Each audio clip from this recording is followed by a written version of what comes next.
Alhamdulillah, alhamdulillah, puji syukur kita panjatkan kehadirat Allah Subhanahu wa taala. Pada saat ini kita masih Allah berikan kesempatan, Allah masih memberikan kita umur di sisa usia kita.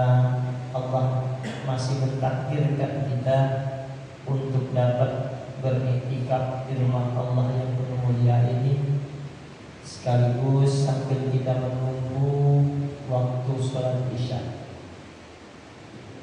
Semoga dengan penantian kita dari sholat ke sholat maghrib, kita niatkan menunggu sholat isya. Jadi update status kita di hadapan Allah itu menunggu dari sholat ke sholat. Umpama kita diambil nyawa kita antara maghrib dan isya, berarti matinya kita orang yang sedang menunggu sholat isya. Maka sedikit banget ucapan bah-bah kita dahulu. Setelah sholat maghrib, alhamdulillah, pun sholat maghrib, nunggu sholat isya, menunggu sholat isya. Kita nggak tahu kapan dan di mana waktu Allah mengambil nyawa kita. Ketika kita meniatkan menunggu dari waktu ke waktu, di antara kita sudah berniat, maka update status kita yang terakhir adalah telah meninggal hamba Allah yang sedang menunggu sholat. Masya Allah, luar biasa meninggal seperti itu. Semoga keberadaan kita dari maghrib menunggu isya, dari isya alhamdulillah wis sholat isya, moga-moga bangun jam 3 tahajud dan jamaah subuh. Berarti dari isya tidur kita niatkan ibadah supaya nanti bangun jam 3 ikut sholat tahajud dan melaksanakan sholat subuh berjamaah. Bar sholat subuh, alhamdulillah ya Allah, kita takdirkan aku sudah sholat subuh. Alhamdulillah, nunggu sholat zuhur. Dari sholat ke sholat, maka beruntunglah orang yang berilmu. Hidupnya gak sia-sia. Awal sudah saya bilang, ya Allah, ibadah kita itu benar.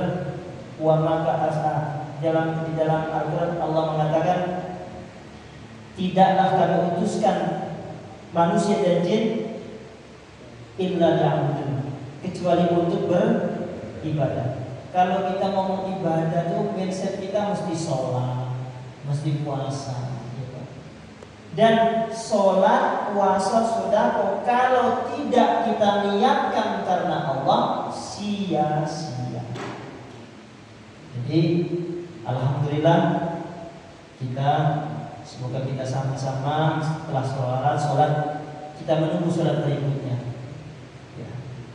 Saya itu mungkin pernah saya cerita, tapi nggak bosan saya ceritain. Dulu saya pernah ikut Bapak Profesor Dr. Hasim Nawawi.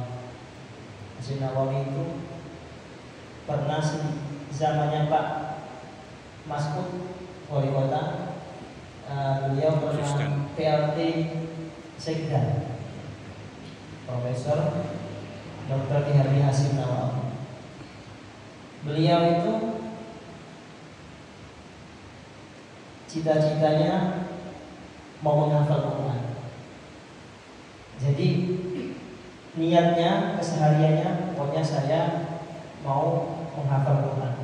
Beberapa dapatnya, pokoknya niatnya menghafal Quran. Saya bilang, Mbak, udah sepuh yang iso menghafal Quran. Ya angel, menghafal Quran juga biasa ya angel. Ya Jawaban beliau, ya gak apa-apa. Saya niatkan menghafal Quran. Siapa tahu dengan saya ditulis Allah orang penghafal Quran, saya mati, berarti mati saya sedang penghafal Quran. Insyaallah beliau sudah almarhum. Bapak Ibu yang saya muliakan, kita berharap semoga di penghujung akhir hayat kita ini Allah berikan kita gelar orang yang husnul khotimah. Bapak Ibu yang saya muliakan, kita ini masih berada di bulan Rabiul Awal. Di bulan Rabiul Awal ini bulan yang kayaknya mayoritas kita orang Islam di Indonesia ini ada yang namanya itu tanggal merah ya. Setiap 12 Rabiul Awal itu tanggal merah. Berarti hari besar, hari nasional. Itu peringatan Maulid baginda Rasulullah Sallallahu Alaihi Wasallam. Maulid Muludan. Di dalam bulan Rabiul Awal ini lahir seorang manusia yang manusia itu adalah pilihan di antara pilihan terbaik di antara yang terbaik, yaitu baginda Rasulullah Sallallahu Alaihi Wasallam. Dan di bulan Rabiul Awal ini, di musola, di masjid, di sekolah, di kantor, itu semuanya kayaknya tanpa terkecuali pastilah insyaallah memperingati Maulid baginda Rasulullah Sallallahu Alaihi Wasallam, memperingati lahirnya baginda Rasulullah. Setiap tahun kayak, kalau usia kita sudah 60 tahun berarti sudah 60 kali ikut Maulidan. Nah sekarang kita ambil kesimpulan. Setiap peringatan Maulid Nabi, setiap bulan Rabiul Awal, apakah pas tanggal 12 Rabiul Awal, apakah sebelumnya atau sesudahnya, intinya memperingati Maulid baginda Rasulullah. Intinya apa? Kita memperingati Maulid itu. Bapak Ibu yang saya muliakan, sekarang ini banyak orang kehilangan figur. Kehilangan figur itu apa ya? Contoh ya, contoh kecil lah di rumah kita. Kadangkala anak kita itu ya bingung mau contoh siapa. Nyontoh bapak yo gak taunya dia omah. Umpama dia omah yo gak ngomong ngerwanai.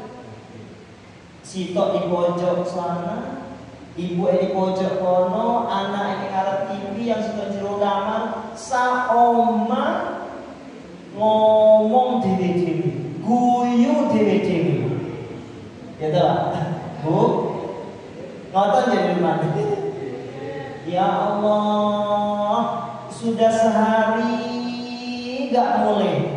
Ya toh Bapak Ibu, mulai dulu ya toh, nyekel HP, nunggu di kursi, suara kedengaran Allahu Akbar, Allahu Akbar.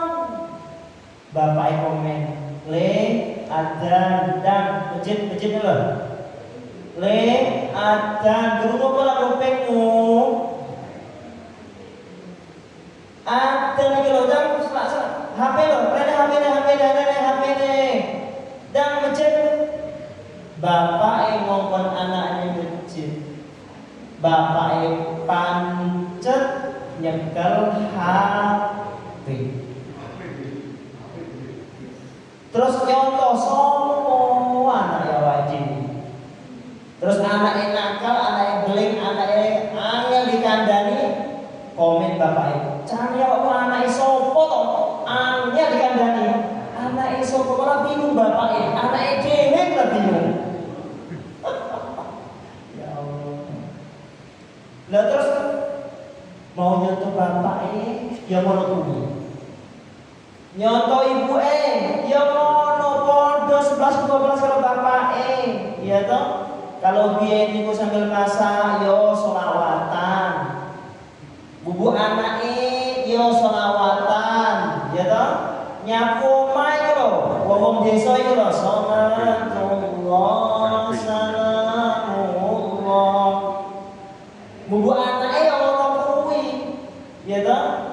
Ya Rabbi bil Mustafa balli maqasidana.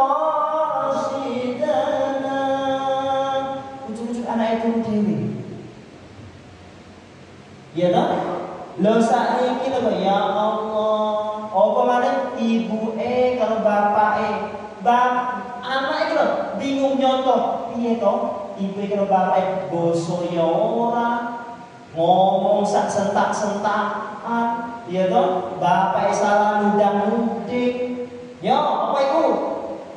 Padahal di hadapan anak, nyeneni bojo di wong wedok nyeneni bapak itu biasa di hadapan anaknya. Masya Allah. Terus anaknya nyontoh sopo, ibu ngono kuwi, bapak ngono kuwi. Nyontoh masih ngono kuwi kadang enggak mulai diluk mangan turu barono lumone delok bal-balan nonton TV mulai kapan adik nyontoh masih? Ya Allah, berarti saat ini krisis anak kita mau mencontoh siapa? Padahal Rasulullah itu adalah uswatun hasanah. Yang Allah utus kanjeng Nabi di muka bumi ini adalah menjadi suri tauladan bagi kita, menjadi contoh bagi kita. Dari mulai kanjeng Nabi lahir, usia kanak-kanak, usia remaja, dewasa, sampai tua, itu semua diputar menjadi uswah kita, teladan kita. Nah sekarang ini kehilangan figur, contoh. Kalau kita cerita, tanya anak-anak di TPQ, sampean kenal gak dengan sahabat Nabi? Coba sebutkan 4 saja yang TPQ-nya itu sehari atau seminggu 3 kali 2 kali masuk, itu bingung jawab. Kanjeng Nabi yang sahabatnya siapa, bapaknya kanjeng Nabi siapa, ibunya siapa, lahirnya di mana, tanggal berapa, sulit untuk kita mendapat jawaban dari anak-anak kita. Kenapa? Mungkin ini jarang terdengar. Mungkin kita juga jarang memberikan tuntunan yang kanjeng Nabi contoh, kita contoh, anak kita melihat kita, supaya anak kita melihat kita melihat contoh yang ada pada kanjeng Nabi. Nah Bapak Ibu yang saya muliakan, banyak betul peristiwa, sejarah, cerita yang dicontohkan oleh baginda Rasulullah. Yang pertama, dari kisah maulid itu, kesimpulan yang ada di maulid itu, yang setiap tahun kita peringati itu Pak, kalau kita ngambil benang merahnya, yang kita contoh adalah akhlaknya baginda Rasulullah. Rasulullah itu ketika dari mulai anak-anak, remaja, sampai gelarnya Rasulullah, apa gelarnya? Al-Amin. Dapat dipercaya, percaya. Ketika waktu itu namanya Mekah, Mekah itu namanya Bakkah, ledokan. Jadi kalau Ka'bah itu kan dibawa sendiri Pak. Yang teman-teman yang sudah naik haji atau umroh, Ka'bah itu kan dibawa. Kalau kita dari lantai, dari tanah, dari jalan besar itu mau ke lantai Ka'bah itu mesti turun. Lantai berapa? Lantai 3 kali turun. Berarti Bakkah, ledokan. Nah ketika itu pernah Ka'bah itu banjir. Setelah banjir porak-poranda, kemudian oleh penduduk Mekah mau meletakkan lagi Hajar Aswad. Hajar Aswad itu jatuh, kemudian mau meletakkan posisi Hajar Aswad di tempat semula. Nah, meletakkan Hajar Aswad itu oleh penduduk Mekah itu sulit. Nanti kalau kaum ini yang mengangkat, dianggapnya kaum ini kaum yang paling mulia. Jadi masih banyak perdebatan siapa yang berhak untuk meletakkan Hajar Aswad ke posisi semula. Siapa? Akhirnya dibuat senyembara, pengumuman, sudah begini aja. Siapa yang pertama kali masuk ke latar Ka'bah ini, itulah yang berhak meletakkan Hajar Aswad di posisi semula. Dilalah, kebetulan, bukan kebetulan, takdirnya Allah, yang masuk pertama kali di latar Ka'bah itu adalah Kanjeng Nabi Muhammad SAW. Setelah Kanjeng Nabi berada di situ, akhirnya orang sepakat bahwa yang meletakkan Hajar Aswad ini adalah Muhammad. Dan orang sepakat bahwasanya Rasulullah ini adalah semenjak dari kecil memang terkenal amanah. Gitu. Akhirnya oleh Rasulullah tidak diletakkan dengan sendiri dengan tangannya baginda Rasulullah, tapi Rasulullah menggelar apa namanya?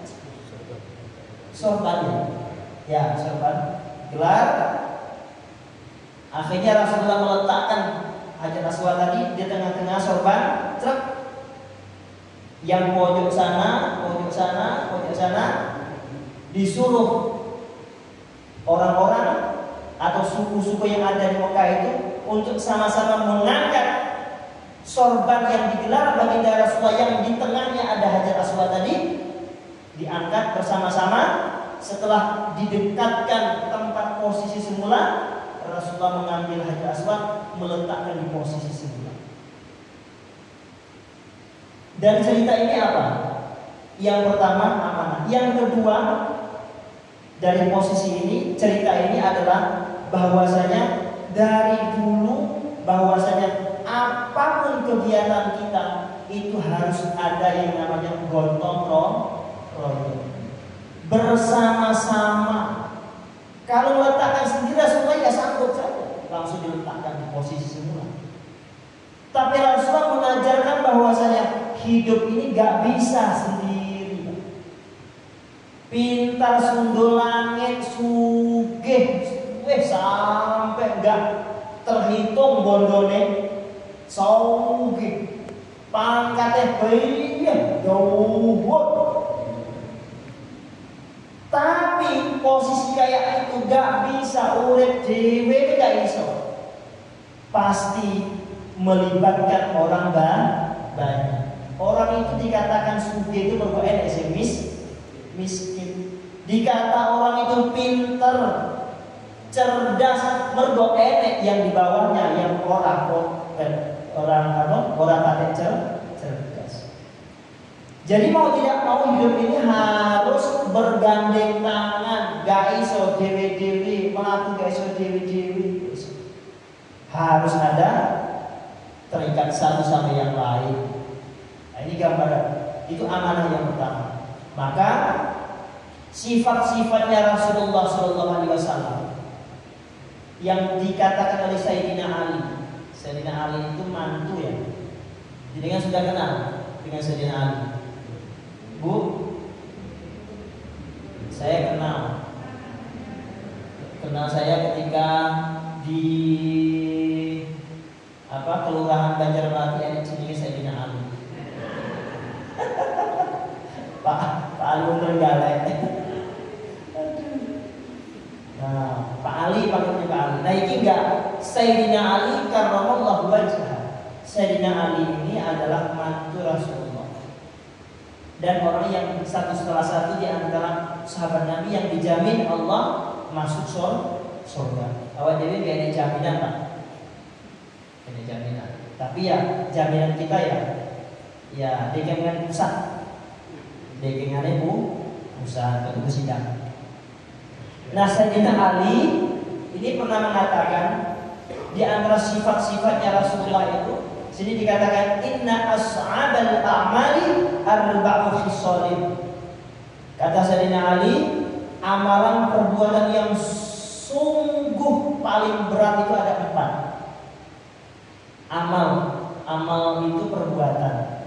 Kalau amal ibadah, amal perbuatan yang ada unsur ibadah, berarti amal ibadah, amal perbuatan yang kita lakukan ada dapat ganjaran pahala di sisi Allah. Itu namanya amal ibadah, perbuatan yang ada unsur ibadah.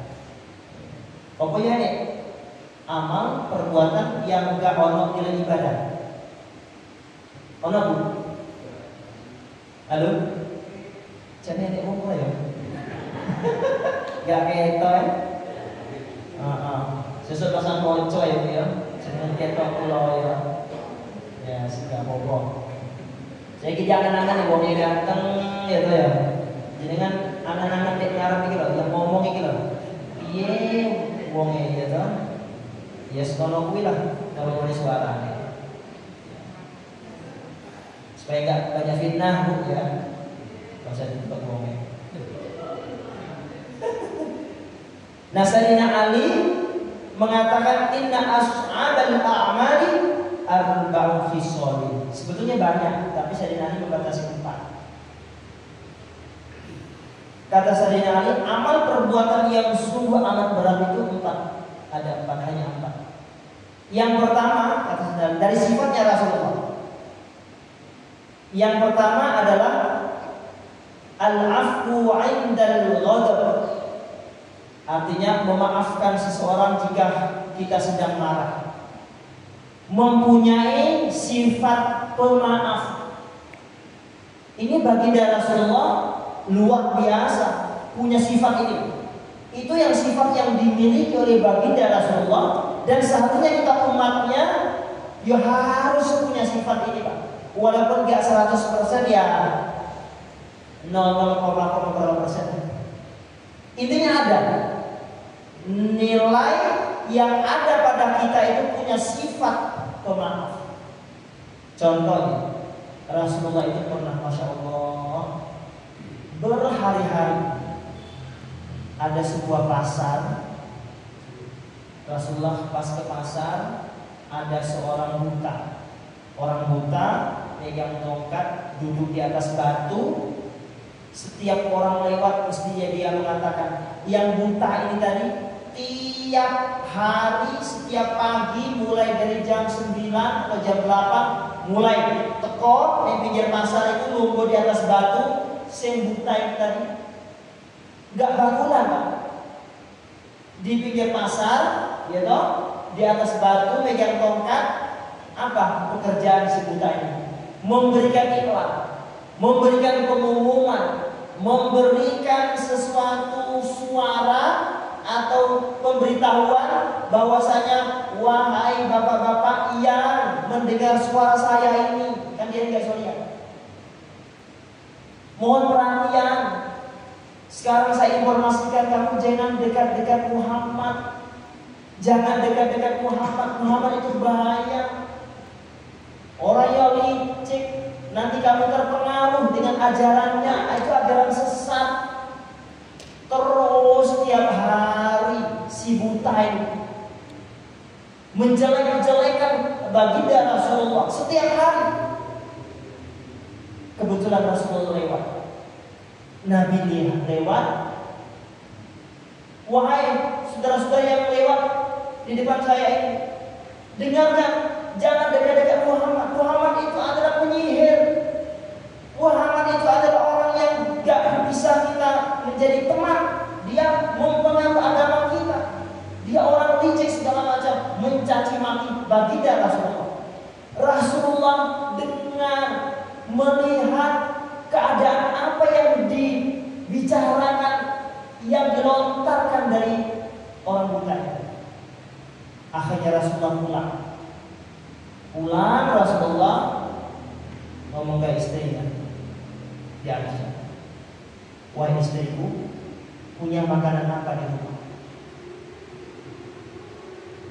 Kata Aisyah, ada, itu makanannya, barusan masak. Sudah, saya bawa. Mau kemana ya Rasulullah? Itu ada orang, kayaknya haus banget. Dia pidato hampir setengah hari. Diambillah Rasulullah masakan tadi, dibawa sampai di pinggir pasar. Orang yang buta tadi yang menjelek-jelekan Rasulullah masih ada di situ. Terus dia menghujat, menfitnah, menjelek-jelekan Rasulullah. Akhirnya Rasulullah bilang, Pak, berhenti sebentar. Ini dia yang haus, makan. Kata Rasulullah, kata si pemuda, kalau engkau berkenan, tolong berikan kepada saya. Rasulullah diambil makanan itu, diambil, disuapi oleh Rasulullah. Orang yang buta yang menjelek-jelekan baginda Rasulullah, makanan yang dibawa dari rumah Rasulullah sendiri, diambil makanan itu, disuapi ke mulutnya orang yang buta yang menjelek-jelekan baginda Rasulullah. Setelah haus, setelah selesai, dikasihkan minum. Habis makanan, ngoceh lagi Pak. Si pengemis tadi mencemooh lagi dan menasihati kanjeng Nabi, wahai anak muda, engkau jangan dekat-dekat Muhammad ya. Muhammad itu bahaya, penyihir, licik orang itu. Padahal di depannya adalah baginda Rasulullah. Besoknya begituan Rasulullah membawa makanan lagi, disuapi dengan kasih sayang oleh baginda Rasulullah. Hari pertama, kedua, berhari-hari, bahkan ada sejarah mengatakan berbulan-bulan, bahkan hampir setahunan Rasulullah memberikan makan orang yang menjelek-jelekan baginda sendiri. Akhirnya tiba saatnya usia Rasulullah sudah 63 tahun, baginda Rasulullah meninggal dunia. Ketika baginda Rasulullah meninggal dunia, si orang yang buta tadi masih tetap seperti itu. Dia tidak tahu baginda Rasulullah sudah meninggal. Akhirnya Rasulullah diganti dengan khalifah yang pertama, Sayyidina Abu Bakar Siddiq. Ketika Abu Bakar Siddiq sudah menjadi khalifah, Abu Bakar Siddiq tanya pada putrinya, yaitu istrinya baginda Rasulullah, Aisyah, wahai Aisyah, kira-kira ibadah apa yang belum pernah aku lakukan? Aku ingin mencontoh semua yang dilakukan oleh baginda Rasulullah. Kira-kira ibadah amalan apa yang belum aku lakukan? Semuanya kayaknya sudah semua ya Aisyah, kata Abu Bakar. Siti Aisyah bilang, masih satu Bang. Ada satu. Apa itu? Rasulullah kalau pagi dia ke pinggir pasar menyuapi makan kepada fakir miskin yang orang yang buta di atas batu, membawa makanan dari rumah disuapi sendiri. Oleh Abu Bakar, kata Aisyah, mana makanannya? Sekarang saya berangkat ke sana. Berangkatlah Abu Bakar menemui pemuda itu. Ternyata sampai di sana pemuda itu masih seperti yang dulu. Wahai anak muda, jangan kau dekat-dekat Muhammad. Muhammad itu adalah penyihir. Muhammad itu semua caci maki dilontarkan oleh yang buta itu. Abu Bakar menangis sejadi-jadinya. Masya Allah, ini perbuatan baginda Rasulullah. Beratkah menjelek-jelekan, dijelek-jelekan orang, tapi beliau tetap memberi perhatian yang sangat luar biasa. Akhirnya Abu Bakar didekatilah pemuda yang buta tadi. Pak, ngapunten, sampeyan sopo? Basa Jawa, bisa tapi nggak paham.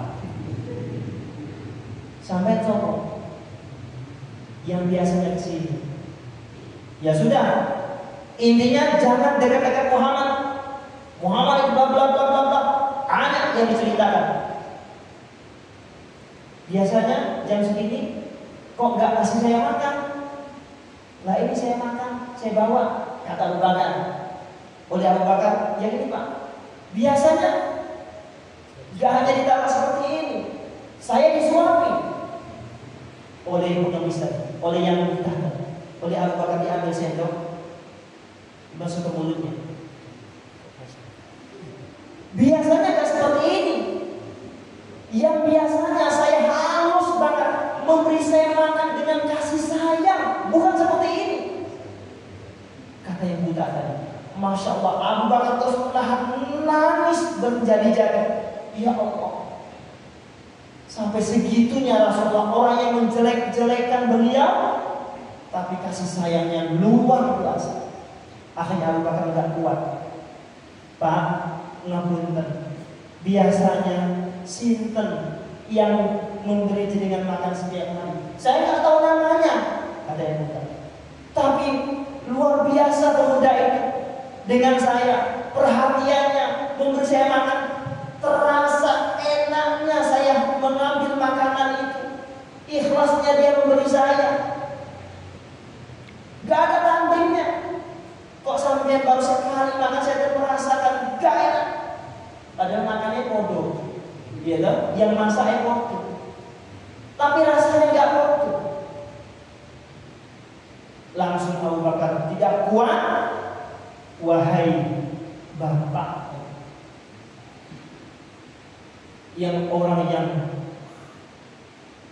sering kesini, orang yang engkau caci maki, orang yang engkau hina, orang yang engkau semua jelek-jelek kau tumpahkan, yang memberi engkau makan setiap hari itu, yang memberikan engkau minum setiap hari di sini, yang dengan kasih sayangnya, itulah orang yang kau jelek-jelekan, wahai Bapak. Yang menghampiri engkau hampir setahun lebih, itulah Rasulullah Muhammad yang engkau jelek-jelekan selama ini. Masya Allah, gak bisa ngomong yang buta tadi. Apa benar Pak? Yang saya jelek-jelekan selama ini orang yang memberi saya makan? Benar Pak, saya ini adalah Abu Bakar. Langsung mendengar nama Abu Bakar, mendengar Rasulullah yang selama dia jelekan tetapi memberikan dia makan dan minum setiap hari, langsung si buta tadi, ya Allah, langsung ucap Allah, asyhadu an la ilaha illallah wa asyhadu anna Muhammadar Rasulullah. Bersaksi bahwa Kanjeng Nabi adalah betul-betul bukan manusia biasa, bukan orang-orang biasa seperti kita. Memang Kanjeng Nabi Muhammad SAW utusan Allah, orang pilihan. Bapak Ibu yang saya muliakan, dari cerita ini kita dapat merasakan, merenungkan semuanya. Kadangkala kita berbuat baik itu orang yang sudah berbuat baik dengan kita. Betul?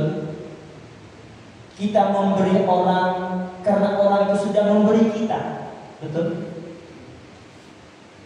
Kita baik dengan seseorang karena orang itu baik dengan kita. Itu biasa, wajar. Kita membalas budi kepada seseorang, kita membalas jasa kepada orang karena dia sudah punya jasa kepada kita. Itu biasa Pak. Tapi yang sangat berat, yang luar biasa, ketika orang mencemoohkan kita, ketika orang yang tidak pernah memberi kita, kita memberi. Orang yang tidak pernah datang ke rumah kita, kita datangi rumahnya.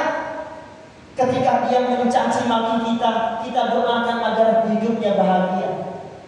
Itu yang luar biasa. Dan ini yang dicontohkan oleh baginda Rasulullah Sallallahu Alaihi Wasallam.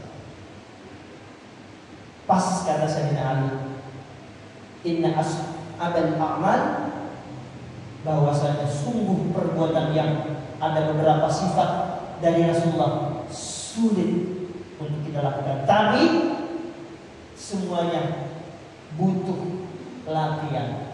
Makanya salah kalau orang ngomong gak usah sudako daripada akeh gak ikhlas, ya toh?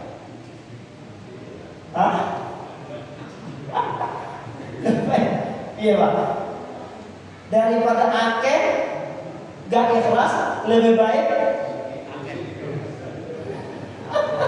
sedikit tapi ikhlas. Salah Pak. Salah. Dan hidup kita ini harus dilatih. Di dalam dompet kita loh. Kita Jumatan, ini kota atau Jumatan, kita bawa dompet. Dompet itu isinya ini 2.000, ini 5.000, 10.000, 20, 50 dan 100.000 duit merah.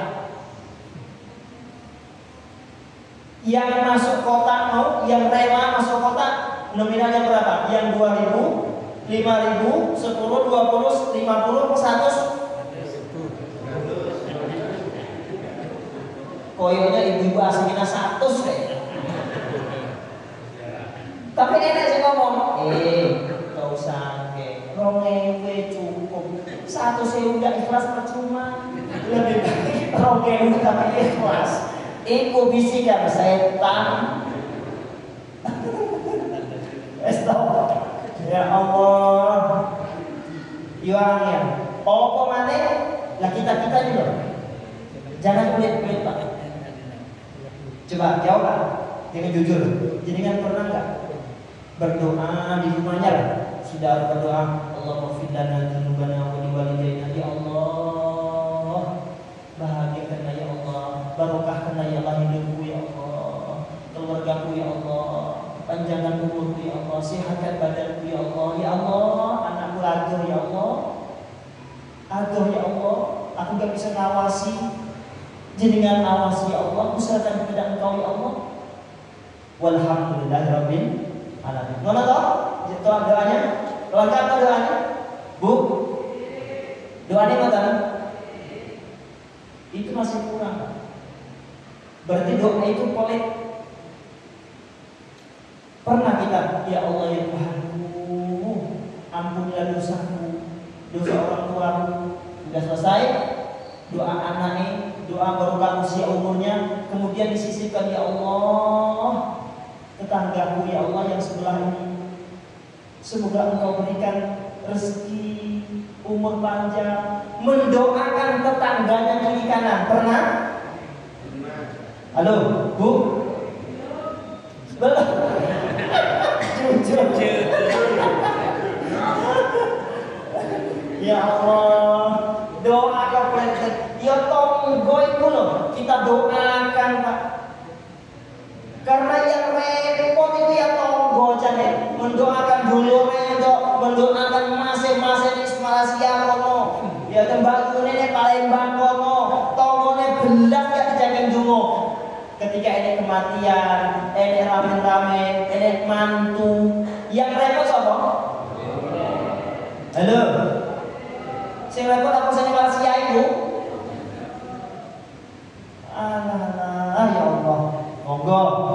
Jadi bulan Maulid ini minimal kita mengambil satu saja sifat yang Rasulullah contohkan, itu adalah sifat pemaaf.